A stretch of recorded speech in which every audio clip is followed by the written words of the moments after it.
कि जिस दिन मैंने सफाई कर्मचारी सर चेक किए तो 150 सफाई कर्मचारी कम थे सर। 150 सफाई कर्मचारी। अगर हमारे एक डस्टबिन का ठेका हुआ था पूरे शहर के अंदर, एक भी डस्टबिन नहीं मिलेगा। सारा डस्टबिन तक का पैसा ये अफसर लोग सर वहां पर खा गए। अफसर थे वो हमारे कांग्रेस पार्टी के एक सदस्य के परिवार से हैं, वो बेशक ऑफिसर कांग्रेस पार्टी से संबंधित उनके हमारे विधायक के कोई परिवार से हो। और सरकार ने डावाली को पुलिस जिला तो बनाया, अपनी तरफ से प्रयास किया नशे को खत्म करने के लिए। बॉर्डर एरिया पड़ता है, इसके लिए हम इनका धन्यवाद भी करते हैं। लेकिन उसके साथ साथ 2023 के अंदर 9707 ओपीडीज थी जो नशा छुड़वाने वालों की थी। 2024 के अंदर 13,628 ओपीडीज हो गई हैं बढ़ के। हमने स्पोर्ट्स की तरफ ध्यान देते हुए वैगी स्कीम से 31 में से 28 गांव में जहां पे जिम नहीं थे उसमें हमने जिम देने का भी काम किया है। और 2 दवाइयां जो सबसे ज्यादा नशे की बिक रही हैं, पेंटाडोल और प्रीगैबलिन, ये अभी तक एनडीपीएस के अंडर नहीं आई है, इस करके इस पे जो रोक है नहीं लग पा रही। हमने अपने इलाके के अंदर तकरीबन 63 अड्डे ऐसे हैं जो चिन्हित किए हैं जहां पे शरेआम नशा बिक रहा है सर। और उसके साथ साथ जो डी एडिक्शन सेंटर हैं उनमें 50 बेड हैं केवल। और आप लगा लीजिए अंदाजा कि ओपीडीज जो आ रही हैं वो 13,628 हैं। तो 50 बेड से कुछ नहीं होगा। और उन डी एडिक्शन सेंटर्स के अंदर धड़ल्ले से सर नशा बिक रहा है, उस पर कोई रोक नहीं है, उसकी तरफ ध्यान देना जरूरी है। और जब भी कोई नशा पकड़ा जाता है वो 3 कैटेगरीज में उसको देखा जाता है, बेशक स्मॉल क्वांटिटी हो, बेशक इंटरमीडिएट क्वांटिटी जिसमें सजा बिलो 10 साल है, कमर्शियल क्वांटिटी जिसमें जमानत भी नहीं है और सजा 10 साल से ऊपर की है। वहां पे नशा इसलिए बढ़ रहा है सर क्योंकि जो पुलिस प्रशासन है वो अगर कोई कमर्शियल क्वांटिटी में पकड़ा जाए तो उसका नशा कम दिखाकर पैसे लेकर और नशे को आगे वापस स्मगलर को बेचने का धड़ल्ले से काम चल रहा है सर।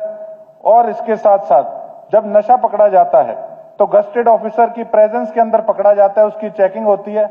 लेकिन ज्यादातर केसों के अंदर गस्टेड ऑफिसर वहां पर सर प्रेजेंट नहीं होता, अगले दिन फाइल ले जाकर ऑफिस में साइन करा ली जाती है।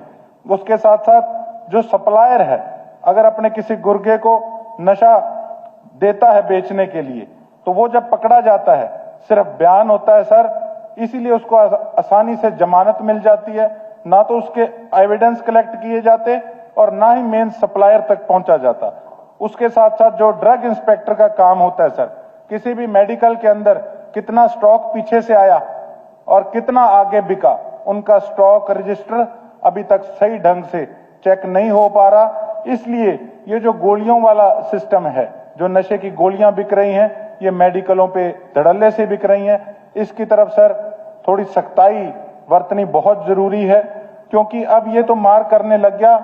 हमारी जो स्कूल्स हैं, जो कॉलेजेस हैं, उनके आगे भी ये जो इनके गुर्गे हैं शरेआम जा जाकर मेडिकल के नशे गोलियां बेच रहे हैं। और जहां पीछे मेडिकल से लेकर आते हैं उन पे अभी तक कोई सख्ताई हमारे जो लोकल ड्रग इंस्पेक्टर और जो ऑफिसर्स हैं वो इस पे अभी तक गंभीर नहीं है सर।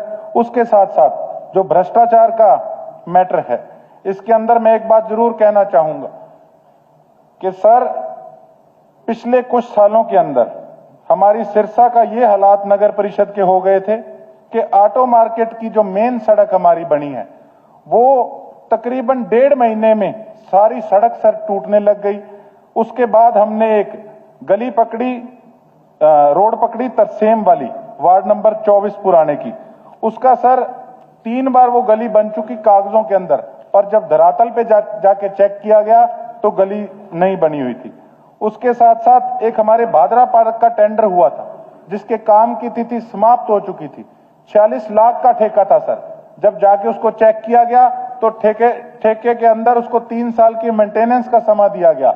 जब चेक किया गया तो उसके अंदर सर 46,000 का भी काम नहीं हुआ था। चेक करने के बाद अगले दिन ठेकेदार ने अपना काम शुरू कर दिया। उसके साथ साथ एक हमारे हाउसिंग बोर्ड का पार्क है सर, 26 लाख के करीब वहां पर पैसा उस पर खर्च होना था, बच्चों के झूले तक लगने थे, लेकिन ये प्रशासनिक अधिकारी झूलों के पैसे तक खा गए। 26,000 का काम भी वहां नहीं था, मौके पर जाके उस चीज की चेकिंग करी गई सर।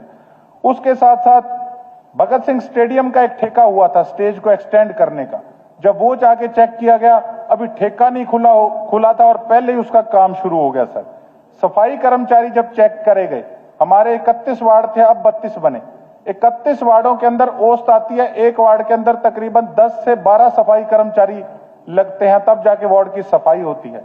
अब आप लगा लीजिए अंदाजा कि जिस दिन मैंने सफाई कर्मचारी सर चेक किए तो 150 सफाई कर्मचारी कम थे सर। 150 सफाई कर्मचारी अगर कम होगा तो आप समझ सकते हैं कि शहर की सफाई किस प्रकार से होगी। हमारे एक डस्टबिन का ठेका हुआ था पूरे शहर के अंदर, एक भी डस्टबिन नहीं मिलेगा, सारा डस्टबिन तक का पैसा ये अफसर लोग सर वहां पर खा गए जो नगर परिषद के थे। कैमरे का ठेका हुआ, कोई उसकी मेंटेनेंस नहीं, शहर का एक भी कैमरा नहीं चल रहा। उसके साथ साथ यूनिपोल का ठेका, आप सर सोच नहीं सकते कि 20 साल का ठेका इन्होंने अपना लगा दिया, और 20 साल का ठेका तो किसी प्रकार से कोई लगा ही नहीं सकता।